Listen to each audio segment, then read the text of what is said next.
চিকু বান্টি বর্তমান সময়ের খুবই জনপ্রিয় একটি কার্টুন। বর্তমান সময়ে চিকু বান্টি দেখে না এমন কার্টুন প্রেমী হয়তো খুঁজেই পাওয়া যাবে না। বন্ধুরা, আমরা সবাই তো চিকু বান্টি কার্টুনটি নিয়মিত দেখি, কিন্তু আমরা কজনই বা জানি চিকু বান্টির বাবা বাস্তবে মারা গিয়েছে। হ্যাঁ বন্ধুরা, আপনারা ঠিকই শুনছেন, বাস্তবে চিকু বান্টির বাবা মারা গিয়েছে। তো চিকু বান্টির বাবা কিভাবে মারা গেল তা আজকের ভিডিওর মাধ্যমে আপনারা জানতে পারবেন। তাই ভিডিওটি অনেক ইন্টারেস্টিং হতে চলেছে, না টেনে একদম শেষ পর্যন্ত দেখুন। আর আপনারা যদি এই চ্যানেলে নতুন হয়ে থাকেন তাহলে অবশ্যই চ্যানেলটিকে সাবস্ক্রাইব করবেন। বন্ধুরা, আপনারা জেনে অবাক হবেন, বাস্তবে চিকু বান্টিও মর্মান্তিক একটি দুর্ঘটনায় মারা গিয়েছে।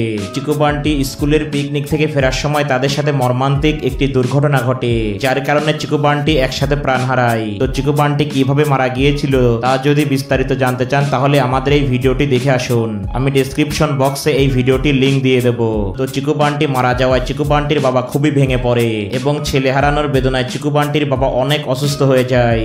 এরপর তার শারীরিক অবস্থা খুবই খারাপ পর্যায়ে চলে যায় এবং তাকে হাসপাতালে ভর্তি করা হয়।